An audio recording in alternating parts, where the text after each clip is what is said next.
So you can say, oh, well, toxic masculinity, these behaviors are toxic and they're detrimental to you. Okay, why is that? And why would where's the connection there is what I want to know. Wait, this guy calls himself the rational male? How about like the schizo male? There's medical evidence. This isn't just like, I sat down with Johnny and he said he was sad because he couldn't cry all the time. There's medical evidence. There's proof. There's undeniable, extremely high correlation showing that when you suppress emotion, you are more likely to struggle with depression, suicidality, and other physical diseases like cancer and heart problems.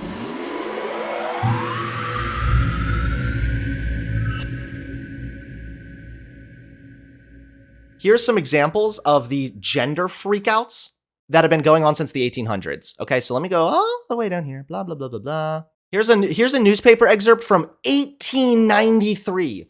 Here is another evidence that men are becoming feminine in their habits. Here's another one, 1886. Are the sexes changing places? Men becoming feminine in their bearing and women grow more dashing. Holy shit! You mean conservatives are using these same arguments used from fucking 200 years ago? This is why it's so funny too when they're like, climate change isn't real. Then they proceed to recycle every argument ever made.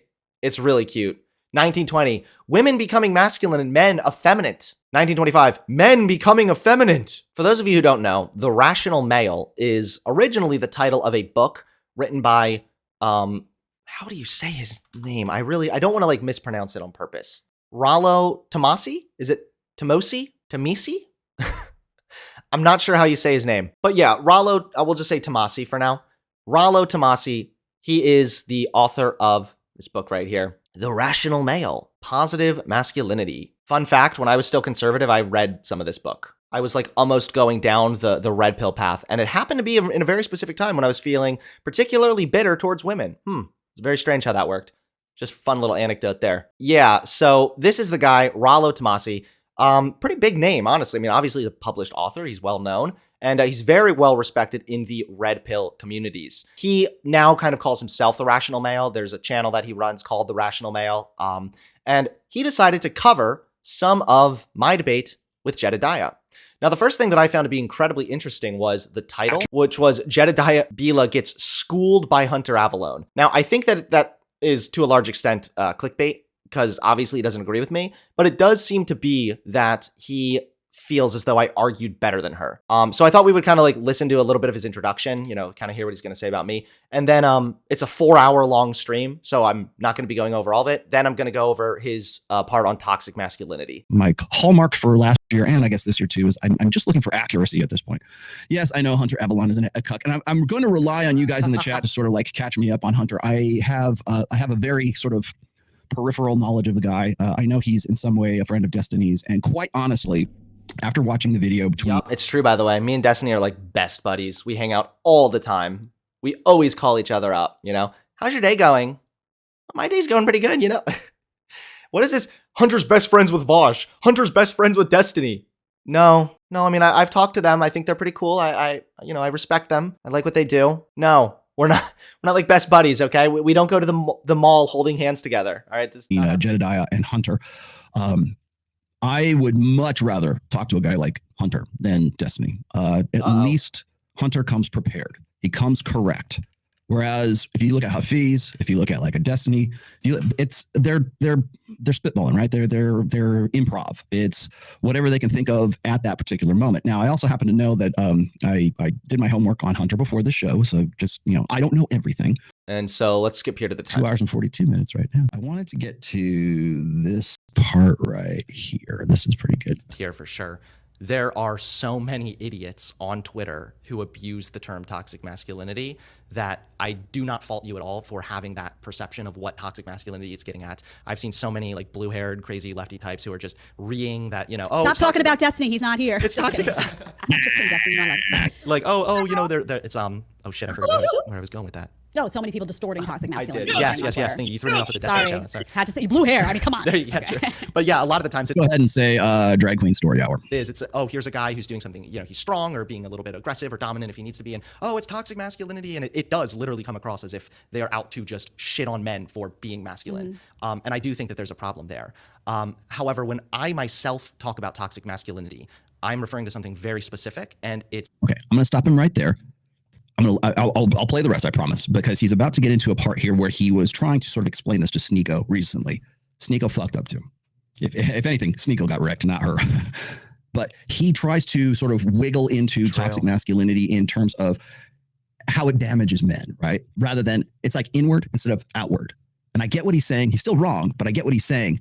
But if you understand the principle or how toxic masculinity became a buzzword, a term, everything he talks about here it crashes to the ground. Now, before he continues, I'm going to give you the preface here.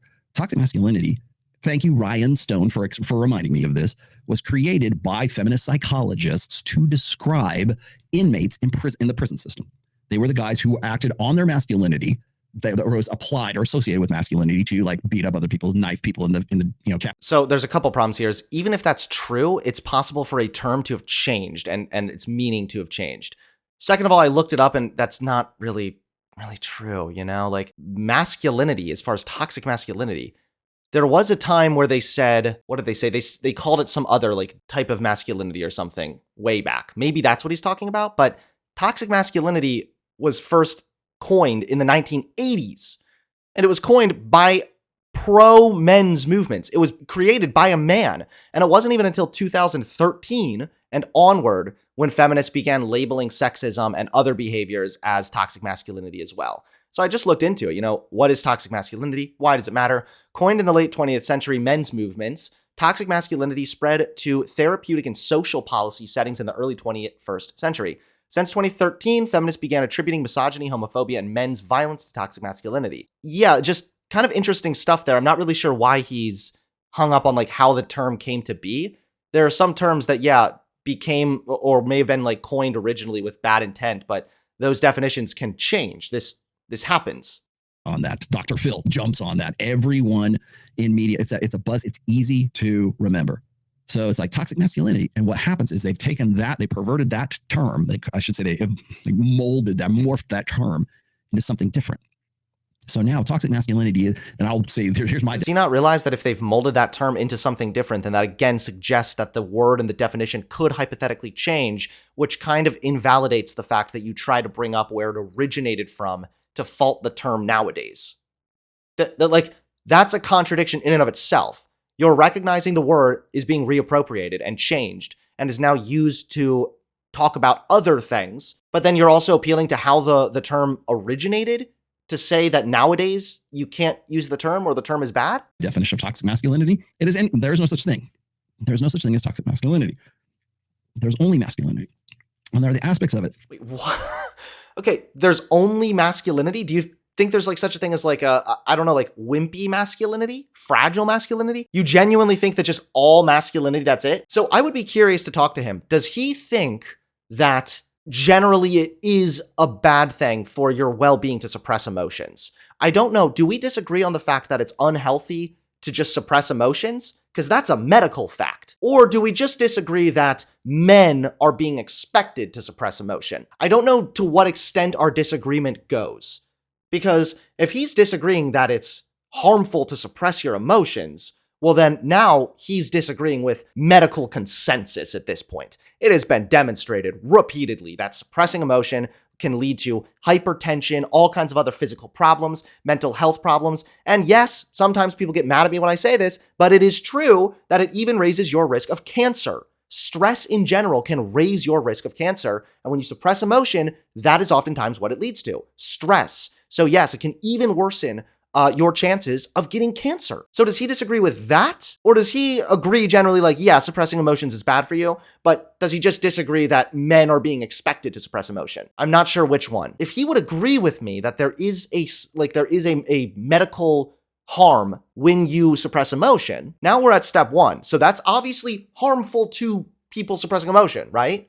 So you could say that's toxic. Now, next thing that needs to be established is, are men expected to suppress emotion? That's the next step. Because if men are expected, and that's seen as what we collectively view as these behaviors and traits that we associate with masculinity, then that is a form of masculinity that is expected, that is harmful to men. So it's toxic masculinity. I don't know how you could just flat out say there's no toxic masculinity. To a female imperative, to a gynocentric social order, to women. There are aspects of masculinity that are functional. They serve women. those aspects. Gynocentric society? What? Bruh. Oh, man. Okay. We don't call toxic masculinity. We have it in the past anyways. The aspects that aren't, the aspects that are self-serving, the aspects that are survival instincts for guys, the aspects that are that don't serve a direct function to either the protection, provisioning, parental investment of women, or getting on board with the social initiatives that would benefit women. Anything that would prevent that, the empowerment, the supremacy of women, that is designated as toxic masculinity. There is no toxic masculinity. There is only masculinity. And why is one of the traits of masculinity that is recognized suppressing emotion? Suppressing emotion hurts men. It contributes to higher rates of suicide. So if you're saying there's some evil plot by the gynocentrist cabal to fucking what? Rid men or keep men down so that they can get ahead, then why would they not just want men to keep killing themselves? And as I said before, I'll say it again. The same masculinity that inspires guys on Jackass to go do stupid stunts and life-threatening shit and look like idiots doing it. That masculinity is the same risk-taking masculinity that the fireman needs to go and run into the burning building and save the baby and bring it back out. Same thing. One is useful and one is toxic. One is noble. So you do agree then that there's a form of toxic masculinity? So you do agree then that there's a way to carry out what you perceive as being masculine in a way that is also toxic? And serves, hey, save the child, right? You saved my baby. Save my baby. That's not toxic. When the floodwaters rise and people need to be rescued, that kind of masculinity, that man up and get it done shit, that's not toxic. But when that same masculinity is inconvenient to a female imperative, then we call it toxic. That's the definition. That's the difference. He's literally just like making stuff up right now. That's the thing, is like, you can say the idea that men need to be aggressive can harm the female imperative. So now women are labeling that thing as toxic. But men feeling like they must be aggressive or they must be dominant at all times just because of the fact that they are men, that doesn't just hurt women, that also hurts men. It hurts their relationships. It hurts their ability to keep long-term relationships. How is this only serving the female imperative? This is something that's not only hurting women, it's hurting men also. I've even said myself, like, yeah, there's a time and a place to sometimes be aggressive and to be dominant. Yeah, sometimes you gotta fucking take control. Sometimes you do. You have to put your head down and get shit done. Sometimes crying is a bad thing to do. Sometimes you shouldn't cry in the moment. Yes, there's a time and a place for things, okay? My dad used to say this when I was growing up, and it holds true to this day, okay? Recognize the situation and act appropriately. And that is exactly how this plays out with masculinity. The idea that men, by virtue of them being men, must be dominant, stoic, and aggressive at all times, that's the harm. Being aggressive sometimes and being dominant isn't bad, so long as it's done in the proper context. Something that, again, we're probably going to get into some studies, but has been heavily empirically demonstrated to not only negatively impact men, but impact their relationship and their abilities to navigate relationships and marriages. What is that? What does that behavior look like? Yeah, so toxic masculinity, just a quick summary and I'll get to that, is a set of social expectations of how we think masculinity should be. That is. Okay, so his definition is toxic masculinity is a social construct that conditions men to think in certain ways. Is not just toxic to people around the man, but it's actually toxic to the man. It hurts men specifically. So I've heard this sold before like this. Well, or feminism. It's like saying feminism benefits men and women. So if you're against feminism, you're against yourself.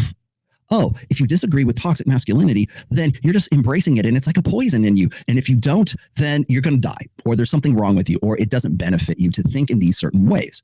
Why do we think in those ways? Probably because of certain social expectations. This is why it's important to know history and bring up the fact that expectations surrounding masculinity have changed so much. If that's true, then there is a social element there. Now we have the technology and the medical intellect, I guess, if we want to put it that way, to discover the way that some expectations can actually contribute to harm. I don't understand it. Like, this is actually very easy to understand. My goal is not to shit on men. My goal is to actually point out a big problem that's hurting men, because right now I think that a lot of men are struggling. And so, okay, so what really happens here is this excuses his lack of understanding of masculinity in the first place. Conventional masculinity, not traditional. Now remember, you have to remember this. In 2019, the American Psychological Association determined that traditional masculinity was a personality disorder.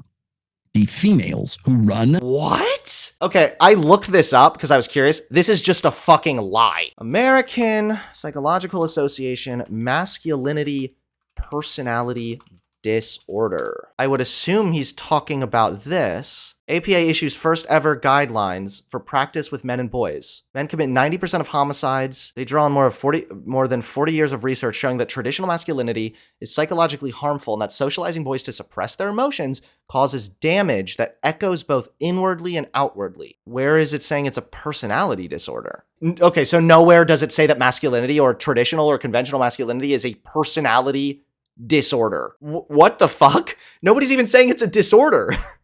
They're just saying that some of these expectations are harmful to men psychologically. The APA sent out, the females who run the APA sent out, and even guys who I haven't agreed with in a while, but even Sean Smith had a real problem. Dr. Sean Smith had a real problem with that because it's an ideological declaration. It is not an empirical declaration. What's the impetus? Why would that be? Why would we do this? Well, I mean, it said it was based on 40 years of research, right? You don't even need to trust the APA. Like, there's other research that indicates this as well. All you need to look at is it a fact that suppressing emotion contributes to higher likelihood of developing disease, suicide, depression, etc.? All you need to do is demonstrate that and then just hit them with the fact that the recent survey of over 4,000 men across the Western regions from the US, from Canada to Australia to the UK, found that some 58% of those men surveyed said that they know that they need to express emotions, but they feel punished and bullied if they do so. So men are saying this themselves, red pill people. So I don't know, why are you guys not listening to men? Why are you not believing men now all of a sudden? And second of all, if we know that it is a medical fact that suppressing emotion is harmful, put the two together. It isn't that challenging. So let's see who runs the APA.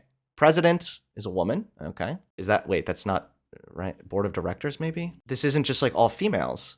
There are women and men here. Man. I mean, this is the other thing too, is like, there are more women, it seems, on the board of directors here. First of all, saying it's run by females is dishonest because that's not true. Second of all, they'll contradict themselves repeatedly. So first it's, well, women are just naturally nurturers, you know? They just gravitate towards certain fields where they can sort of help people. And now all of a sudden it's a bad thing that more women are involved in the American Psychological Association, an organization designed to help people? You think that this is their natural inclination. You think that women are naturally kind of geared towards these things, but now all of a sudden you're using the fact that there are women in this industry or in this organization as an insult against that organization. Make up your damn mind. Make up your mind, ho. You have to remember, when you talk about empirical this, empirical that, who's doing the data collection and who's doing the data interpretation?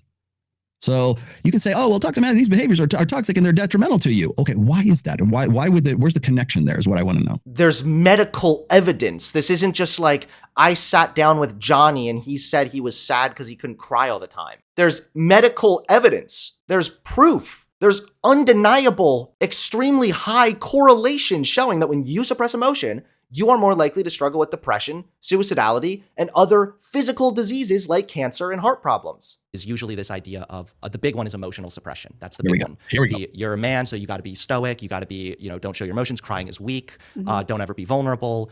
Now, don't get me wrong. There's a time and a place to be aggressive. There's a time and a place to suck it up. I agree with that. I'm not saying men should be out bawling about everything. Neither should women, though. Nobody. There it is again. Neither should women. Men shouldn't. Women shouldn't too.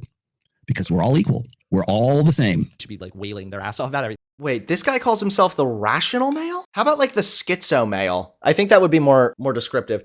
How are you going back to like, we're all the same? Yeah, men and women are different. Okay, we are socialized different. There are differences when we're talking about male and female in regards to biology. These are true. But if we're talking about something like, should you or should you not be bawling over everything, then yeah, as a general rule, that's probably a good thing to agree with. Like, if you're a human being, have some emotional intelligence. How are you turning around being like, it's all that women and men are just the same, ooh, spooky? No, it's that when we're talking about something like emotional intelligence, that applies to both men and women. But I do think that there are plenty of men, and it's been demonstrated as well, who are shamed for being vulnerable or for expressing emotions because it's seen as being unmanly. And No, they're not. It hasn't been that way since probably the mid-70s. We have been systematically So we're just not going to listen to men then? The 4,000 men surveyed from across the world, resulting in a statistically significant result demonstrating that men feel shamed and punished and mocked for expressing emotions? We're just no? That's your answer? No? It hasn't been that way since probably the mid 70s. We have been systematically changing the nature of education, the nature of raising boys. That's why, we say, was it Camille Paglia was saying, we raise our boys as if they're defective girls. It's why it's why 77 to probably more than that now, but as far as none of this is borne out by data, by the way. This is why, like, a lot of the times these people kind of run away from the numbers or whatnot, or they try to just dismiss them or discredit them, because, like I've said a million times, they always just prove them wrong. What are you talking about? Where are we raising boys as if they are defective girls? In 2015, 77% of your teachers from preschool all the way up to post-grad will be female. How does that affect? How are you? Oh my God. It is these people that argue that men and women, males and females, have different brains and that women are biologically driven towards caretaking positions. What are you talking about? How are you, again, saying that this is just a normal thing? This is like natural, biological, whatever. And now you're complaining that the majority of teachers are women. How do you do this? How do you do this, man? It always just goes back to women bad. There's a lot of women being teachers. It's because they're biologically supposed to be. They're just following God's ordained nature. And then you turn around. Did you know that a lot of teachers are women? Think of the boys. How does that affect? If that's the case, then who the fuck is teaching them this? Where's the chauvinists?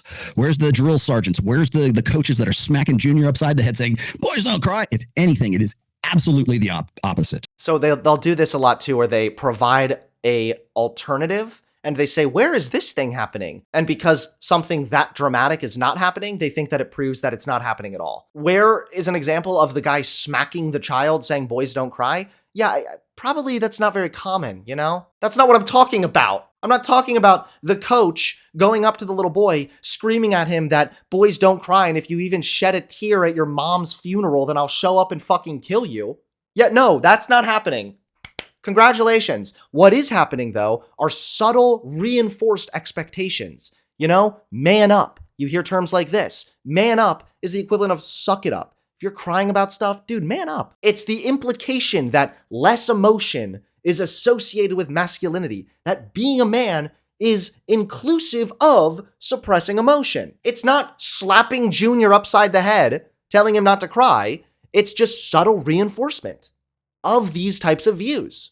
And the problem is because it is the opposite, exactly the opposite of it. We have not taught our boys that boys don't cry since probably the 1950s or the 1960s. Then why do so many boys report being shamed or mocked if they cry? Do you think they're just lying? Do we only trust the men on Fresh and Fit, but not the men reporting in a survey? The men in the US, in the UK, in Australia, in Canada? Do they just not matter? You're still hearkening back to old order thinking, to 20th century thinking. We have not taught the last four, I mean, you can make an argument against the boomers, but the last three, at least, generations of people in the West, as it is, have not been taught that since probably the mid 70s. It's been systematically removed from our education and our raising our boys. So to keep going back to that, and here's the thing that gets me is this: he's 25, maybe he's certainly mid 20s. He's in his early to mid 20s, and he's saying this. This isn't a boomer saying this. This isn't a Gen Xer saying this. This is a guy who's a Gen Z. And this, where did you get this? Why is this prevalent? Why is this something that is seems like? So commissioned by Men's Health Charity and conducted by research firm Mori, the study surveyed 4,000 men across the US, Canada, the UK, and Australia about their perceptions of masculinity and expressing emotions. What they found is most men know expressing their emotions is important, but they still feel like they're punished for doing it. 58% of men feel like they're expected to be, quote, emotionally strong and to show no weakness. And 38% of men have avoided talking to others about their feelings to avoid appearing unmanly. Over half, 53%, of American men between ages 18 and 34 say they feel pressure to be manly, and 22% of those in this age group say they're always or frequently mocked for not being manly enough. So there's that, but again, in case anybody wants to run over here and accuse me of cherry picking a study or some shit, There's other research also that indicates that men are less likely to go to the doctor if they're sick. Men are less likely to pursue medical help if they are sick, if they're wounded. Because I'm a man, bro, I'll just suck it up, dude. Men are less likely to seek out help for mental well-being. Because I'm a man, dude, I can just suck it up, bro. Like, where are these numbers coming from then? Where? Clearly there is still some form of socialization that is suggesting to these boys that if they are emotionally vulnerable, or if they cry, or if they express themselves in a way that's appearing as emotional or feminine, that suddenly now they're not manly. Like, what are you talking about? Is this just pretend? Is it all just made up? I guess that if you just pretend that doesn't exist, then it's fine. Here's another one. In another study of communication styles of mothers with their 3-year-old children, the mothers did not judge any of their daughters to be angry, only their sons. Significant differences in the perception of emotional states are already established by this age. When exposed to the distress of others, young boys are less sympathetic than girls. So children are even being raised in a way where, Johnny, you need to suck it up, okay? Be a boy. Big boys don't cry. And, oh, it's okay, Tina. Yeah, ball it out. It's all right, honey. You can feel your tears, you know? This is happening. Again, just because someone's not getting slapped upside the head, screamed at that they shed a tear when their hamster died, so now they're going to hell, doesn't mean that there are not still subtle expectations and reinforcements of the idea that if men cry, they're not manly. Why is this something? I asked the same thing of women on Fresh and Fit. Like, they'll come up with like sort of this Gloria Steinem, Betty Friedan kind of like talking points, all these tropes that came out of Our Bodies, Ourselves from 1970. And I listen to it and I go, where'd you learn this? What song taught you this? What cartoon taught you this? Because you're only like 18 years old. You're repeating tropes and talking points and memes that were created in 1968 to 1974, somewhere in there. Where did you hear this? Where did you get this idea? From the available evidence that strongly suggests that this is the case. I don't know where Mr. Rational Male gets his stuff from, but I don't get my information from what the darn kids are watching on their cartoons nowadays or the fucking memes on the Instagram. No, usually I look at the evidence, you know, and that's kind of what I'm going based off. And I would say the same thing here. Where are you getting this idea? Because we haven't taught our boys like that in a very long time. So if social constructionism is a thing, you're still incorrect because we haven't taught any. We're not like smacking our boys up and trying to teach them to be like, toughen up, Johnny. If anything, we're teaching them to man down, not man up. So there he goes again, giving the insane example of what's not happening to then be like, look, so therefore it's not happening. This is like being like, you know, racism really isn't a thing. When was the last time you saw a white person calling a black person the N-word and then trying to chain them up to be their slave? You know, when has that happened ever, huh? I haven't seen that happen, at least not recently. Racism is clearly dead. Yeah, just if the most extreme example is not occurring doesn't mean that it's not happening in more subtle and nuanced ways. Just so detrimental. I mean, if we want to talk about how suppressing emotions has been contributed to suicidal ideation, committing. No, it hasn't. I'll explain. Suicide, even outside of men in general. So he's actually denying that there's the medical basis behind this claim? Oh my God, okay. Suppressing emotions for people has been shown to increase risk of suicide. We're not going to disagree on that. Just in the sense that, you know, I come from like my baby is wellness. That's really okay. I'm going to stop here really quickly because pretty much everything that comes out of his mouth from hereafter is based on emotionalism. And again, this is why I would like to talk to him rather than Destiny, because I don't think Destiny would be up to speed on this. Maybe I've hoped that maybe Hunter would. Again, Jed, you didn't do bad. You could have just wiggled a little bit differently here. You could have zigged when you should have zagged. The idea is that men and women are equal. Men and women are just the same. Men and women are blank slates. Oh, but we're a little bit different. No, we are way fucking more different than we are alike. And I think that the more we go into like the next decade, the more we have access to this, the more we understand human nature, like men's nature, women's nature, the more we understand our brain architecture, the more we understand that the differences that make us men and women begin on the cellular fucking level when we're a lump of cells. That's where it takes place. Until we will accept that, we're still going to listen to this bullshit. We're still going to. This is just, again, this is like a shocking degree of denial of what scientific evidence has suggested. So first of all, yeah, everybody's born with certain biological makeup, certain brain patterns and whatnot. That's all a little bit different. Yeah, some people, for example, are born more likely to be alcoholics, okay? So there's a biological thing. There's a difference from this person compared to another person. But yet it's still about how society then will interact with that predisposition. This is why, like, I've even said this about gay people. Like, yes, The way that you are going to express the fact that you're gay, that's going to change as well based on like, what does society see as normal? What does it not see as normal? What is kind of normal as being gay? How do they express themselves? All of this is relevant here. So if you're genetically predisposed to be an alcoholic, and then you're born into an environment where alcohol is glorified, people are always talking about how good alcohol is, people are always drinking alcohol at parties, that's a social element that is interacting with the biological side. It's both. This is why I said to Jedidiah that it's like, yeah, we're all a result of our biology interacting with society to a degree. Yeah, of course. Nobody just like pops out of the womb as literally a complete and total blank slate, as in you can like plug the USB into them and download the mindset, okay? Obviously, you're born with some genetic predispositions, you're born with your brain wired a little differently. I don't know what this really has to do with anything, because you can't just ignore the societal element of it. Even if you were able to demonstrate, say, that males on average, due to certain brain chemistry, are less emotional than women. Even if you could prove that, okay, cool. But it doesn't mean then that you should encourage boys to not show emotion. It might mean that just on average, they won't show as much emotion as girls. That doesn't mean then that you should feed that and continue to go the route of no emotion, no emotion. It's like, I don't understand how this is so complicated for these people. Listen to, boys don't, they need to express their emotions. Why?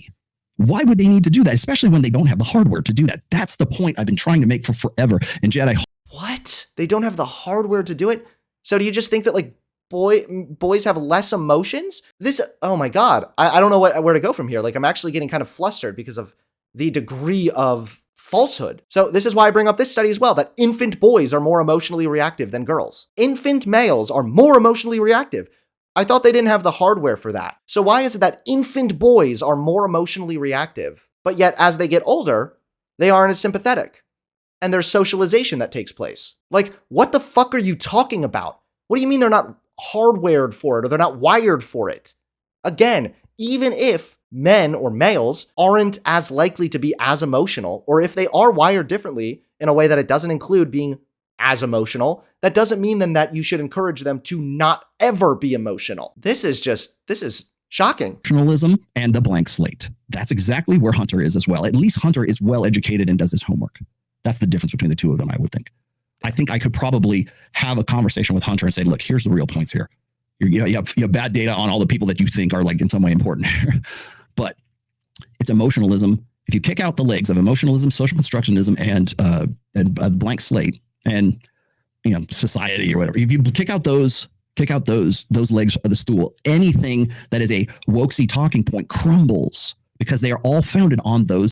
Wait, yes. Yeah, actually. Because the viewpoints that I hold are based on some of those pillars. Because we'd have to argue whether there's relevance when we're talking about social constructs. We'd have to argue about the blank slate. What exactly does that mean? I don't think that people pop out of the womb literally like blank slates. But there's obviously a massive contributor in how people turn up from social constructs. Yes, of course. This is why I always go back to times in history where men behaved completely differently and where men were expected to behave differently, because there's a social element there. And even more so, we also know about neuroplasticity. It's possible that you could come out of the womb being predisposed for one thing, but as you grow, your brain literally adapts to your social environment. That is a fact. That neuroplasticity is a thing. If you kick these things out, all of a sudden everything falls apart. Yeah, of course. This is like me saying, listen, guys, if you just take away the one and then the plus and then the one, suddenly it doesn't sound very coherent to say that the conclusion is two. Yeah, no shit. Like, this is a fundamental part of the overall argument. Society or whatever. If you kick out those legs of the stool, anything that is a wokesy talking point crumbles because they are all founded on those pillars. And emotionalism being probably the biggest one. Men, if they would just talk and go to therapy, you'll hear women right now saying that, well, my ideal guy is the guy who's going to therapy and he's working on himself. No, he's not. He's the fucking criminal in prison that you want to fuck. He's Christian Grey. He's the bad boy. He's the guy with the dark. He's the guy who has no fucking emotional control. So again, this is just completely untrue. I don't know where women are saying that they just want men to go to therapy. Ooh woo. Why do divorces occur? Women expect more emotional support from their partner. They need their emotional side to also be able to be respected, and they need to be able to communicate that with their partner, with this man. And a lot of the times divorces occur, at least according to relationship experts and couples counselors and whatnot. A lot of the times this happens because men are so out of touch with their emotions. They lack that emotional intelligence to such a point where the woman does not genuinely feel as though her needs within a marriage are being met. And that's a valid reason, by the way. You go into a marriage with certain expectations and with certain needs that you expect to be met. And if they're not being met, then that is grounds for divorce potentially. So I have no idea how he can say this. This just isn't true. If it were, why is it that the lack of emotional intelligence is contributing to women divorcing men? Because his emotions are about himself. That's the guy you want to get with. That's the guy who's sexy and attractive and dark and brooding. The guy who isn't emotionally available, and you're cool with that because he presents, at the very least, some sense of security and strength and a capacity for. Wait, it takes strength and security to be vulnerable with your emotions at times. To let your guard down with your fucking partner takes strength and bravery. Are you talking about who women are attracted to have sex with? Or are you talking about who women are attracted to marry and be with long term and also have sex with? Because that also is really important here. If you're talking about like some girl running around and who's just like, oh, he's a bad guy. Oh, I can't believe he committed 4 murders. Oh, then okay, yeah, maybe I guess. But like, if we're talking about marriage and actual relationships and long-term stable marriages and relationships, which is what's been shown to benefit men the most, then being emotionally intelligent is a component there that is lacking for men. It's hurting their ability to help their marriage thrive. That guy, that's who you want to get with. And empirical study after empirical study, hell, you don't have to have that. Look at the sales numbers for 50 Shades of Grey. Look at the popularity of shows like. What? Dude, are you kidding me? This is like saying, hey, a lot of women like to watch some BDSM porn. So all women are clearly in real life into being like tied up, That's clearly what women like. Look at how much porn they watch that's about BDSM. People can recognize the fucking fiction and something that they view as, so long as it's not actually harmful in real life, can be kind of enjoyed, even if it's like something that they find erotic or whatever, but then also not want that in real life. This is just the sales of 50 Shades of Grey. Yeah, that demonstrates that what women want in real life in an actual relationship is a coercive, abusive man. Totally, yes. This is laughable right now. Like fucking MILF Island. Look at the popularity of shows like Sex Life, is that what it is on Netflix? Look at the shows that are intended to provoke that in women, and look how they just gobble that shit up. That's where this is at. It's not, the reason why I get really kind of worked up about the emotionalism side of things is, well, men would be more perfected men if they could be more like women, if they could emote like women, and that's what we've been trying to do. Even this rhetoric is wrong. This idea that being more like women includes being emotionally intelligent, this is fucking delusional. That shouldn't be a woman thing. And as evidenced by the fact that infant boys are more emotionally reactive, that all humans have real emotions, and that you're only telling one group of those humans that they shouldn't be as emotional, and if they are, then that's being like a female. That's the problem right there. You're doing it again. For the past 4 generations. That's why I think that it's ridiculous when we say, oh, we're teaching our boys that it's not okay to cry. We're teaching them to repress their emotions. We're teaching them not to be vulnerable. No.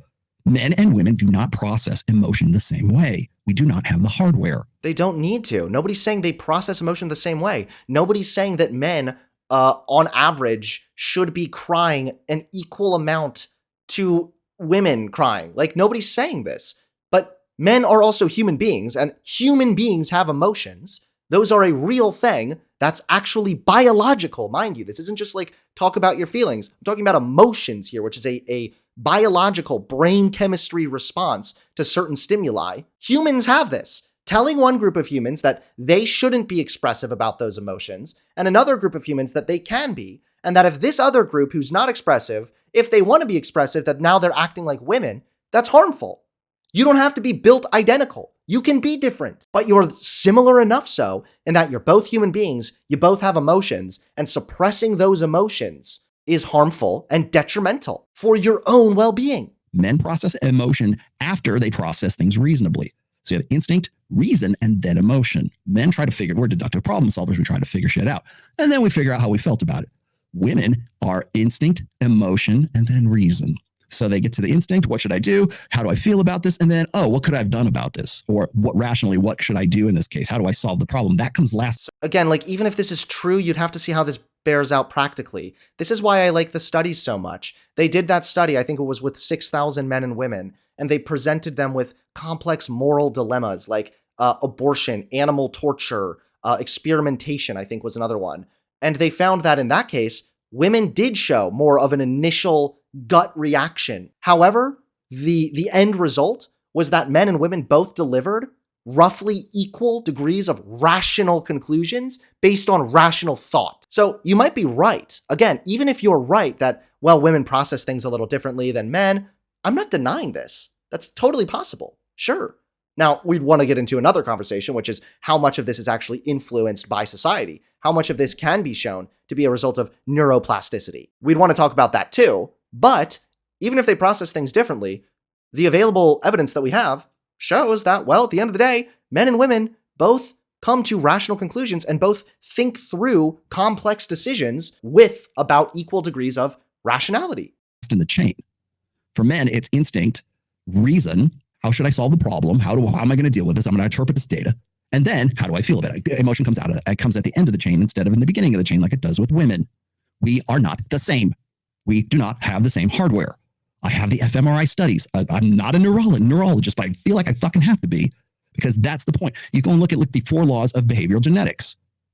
Nature versus nurture, that discussion is dead. It's over. You just don't know it yet because you're still mired in old order 20th century thinking. You think that it's old thinking, new thinking aside, why is it then that people's expectations and behavior has changed based on certain social elements? Why is it that nurture has been shown to have an effect on things like even IQ? And there is heritability there with IQ, but nurture can also play a role there. Are you just denying it? Are you saying there's no real nurturing? Or are you saying that nurture is just like a very minuscule thing and it's mostly biological? I don't understand. And again, even if you were to appeal to the brain scans, I'm not denying that men and women process emotions differently. I'm not denying that they process things in general differently. They probably do. But again, you're saying it's nature. At what age were these people tested? How much social conditioning, how much nurture was involved? We know that the brain is literally like plastic. It changes based on your environment. It's not always that you're behaving this way in this environment because of your brain, but rather that your brain is this way because of your environment. Yeah, this sounds like biological essentialism, which is just delusional. Social constructionism. You think that men are fucked up, toxically masculine, because someone somewhere along the chain taught them to be. No, they process emotion, especially negative emotions, differently than women. That's what our default is. We have proclivities for the way that we do things, the way we behave, the way that we think. For instance, like I've brought this up before. Even if they process those differently, they can still express those emotions, though, and they should still be able to express those emotions. Or like when men see a half-naked woman, it triggers a part of our brain that is associated with tool use. Yes, men sexually objectify women. Sorry, not sorry. That's just how it is. Oh, that's terrible. It's only terrible in the context that women ought to be something more than that. That's why you think it's terrible. Oh, well, what about... Yeah, actually. It's only terrible in the context of women should be more than that. Well, let me think. Women are more than sex objects. So yeah, like sexually objectifying women is probably not great. Again, this just goes back to basic factual information. Let's see. Is there more to women than just being a sex object that exists for the objectification and the enjoyment of men? Let me stroke my fucking beard, okay? Let me think about that one. What do you have to say, Mr. Science? Yeah, of course. Women have complex emotions, complex feelings. They deal with things. They go about things differently. They contribute to society in some similar ways and some different ways. There is so much more to women than what? Being a sex object? So it's only wrong in the context of women should be more than that? Well, then yes, I guess it's wrong then. Yeah, I guess that's wrong then. Because women are absolutely more than just a sex object. Now, again, if you were going to talk about the different parts of the brain that lights up and whatnot, like, yeah, men and women probably experience attraction differently. And even if there was something that lit up in the brain where, oh, I'm objectifying women or something, that doesn't mean that you should act that way. I don't understand what he's getting at here. This is bizarre. About us, as far as like social conditioning, they're definitely conditioning, right? That's why we condition our boys to try to be like girls. We condition them and raise them as if they're defective girls. So can you turn a boy who would have otherwise been an alpha male, much more conventionally masculine, can you turn him into a simpering cuttlefish, male feminist? Yeah, you can. You can do that too. You can teach, you can make anything can become normal. You can condition people. Go watch A Clockwork Orange. You can condition people to accept and get off on atrocities. Go against your nature. You can, but you have to condition them to do so. You can absolutely do that, but it doesn't change the innate operative state. This doesn't make any sense. So if we know that it's harmful to suppress emotions, then how is it going against your nature to express emotions? If we're going to go from a basic, like, natural view, wouldn't it make sense that your natural inclination would be something that would ultimately benefit you as a species, as your survival? Why would your natural inclination be suppress the emotions even though that leads to harm? Not even that makes sense. If anything, again, it's the other way around. You're conditioned to not show those emotions. The state of revulsion. You can get people to really get off on things that would be absolutely disgustingly revolting if you do it enough. You want to know why cuckold porn is such a big deal? That's why, because it's a social conditioning situation. Why do guys have fetishes? Because they get off on it. You do it often enough, and that's going to be the thing that gets you off. That's conditioning. Food, dieting, martial arts. People tend to not want to get into conflicts. They don't want to be violent. But if they get into that situation, they need to be conditioned so that they can save their own lives. So you don't want to put your face in front of a fist. I don't understand this. So then there's obviously more than the biology side of things. Why did it sound like he was being biologically essential a moment ago, and now he's talking about all the conditioning that can occur? But sometimes you might have to, and you better damn well be trained and conditioned to be able to deal with that situation should it arise. There you have it. But everything that's going to be said at this point here is all about emotion. And this, I've heard Destiny say this. I even get this from Hafiz. I get this from anybody who simply doesn't know the praxeology of the red pill. But it's always, especially woke sees more than anything, always rely on emotion. Well, it depends on how we feel. That right there says to me that you are properly conditioned female. To be human is to be female. The correct. Who's saying this? Who's saying it depends on how you feel? No, nobody's saying this. Apparently that's us being conditioned to be female. Again, like, you're right, chat. Yeah, he's arguing against himself right now. No one's saying this. Way to think, the correct way to experience life, the correct way to emote is the female way of doing it. Not the male, not your innate mechanically masculine, conventionally masculine way of thinking about that. It doesn't matter whether, you're flawed and you're poisoned by testosterone and your toxic masculinity. No one's poisoned by testosterone. I said that myself on the podcast that, yeah, some people actually shit on men. Because you're not more like a chick. In a gynocentric social order, that's how things work. No, if anything, it would be the evidence available, both from medical institutions and from actually surveying men and boys. This is doing a harm to not only general society, and doesn't only harm women. It also harms men and their ability to form long-lasting, healthy relationships. I bring up this one a lot because it kind of demonstrates how when people like this rational male guy and others kind of harp over and over and over again about how you need to be this type of masculine, that leads to a negative effect on men and their emotional well-being. Plus, it leads to a negative effect on their relationships. So, masculine discrepancy stress. This one is available to read. It's from 2018, so it's not too old. Research on gender roles suggests that men who strongly adhere to traditional masculine gender norms are at an increased risk for the perpetuation of violent and abusive acts towards their female intimate partners. In this present study, we assess the effect of masculine discrepancy stress, a form of distress arising from perceived failure to conform to socially prescribed masculine gender role norms. Results indicate that masculine discrepancy stress significantly predicted men's historical perpetuation of intimate partner violence, independent of other masculine-related variables. This is not the female way of thinking. Here is something that is actually harmful to men and their ability to form relationships and live longer, happier, healthier lives. And so maybe we shouldn't keep encouraging this. That was insane. If it's the female way to think in regards to like, hey, maybe suppressing emotion is doing a harm to me, or maybe me not going to the doctor when I have like a fucking cancerous tumor because I need to suck it up and be a man, brah, is not good for me. If that's female way of thinking, then I guess the female way of thinking is fucking based, okay? Man, guy calls himself rational male. It's always bizarre to me when I watch some of this content where it's like, here are people who claim to be the rational ones, the smart ones, the voice of reason in the red pill community. And so I'm kind of like bracing myself, like, okay, I'm probably going to get challenged here a little bit more. And then I listen to like some of the most delusional schizo posting I've ever seen. we're all done with that one. I would be happy to debate him on toxic masculinity sometime. I think that'd be a very good discussion. And you know, another good thing that you guys should bring up if you're ever arguing with a red pill type, a lot of the people will say stuff like this about me. They'll say, this guy doesn't look masculine at all, yet he's trying to talk about masculinity. That is identical to the cringy arguments that feminists make where they say, you're a man, so you can't have a position on abortion. Ask them how they feel about that first. Hey, how do you feel about when like feminists say you're a man, so you shouldn't really have an opinion on abortion? They'll probably say, well, that's dumb. I can have an opinion on stuff, just if I'm not that actual thing. And then they'll turn around and say, Hunter's not masculine, so why does he have an opinion on masculinity? It's the exact same argument. And if you ever brought it up, they'll just instantly crumble.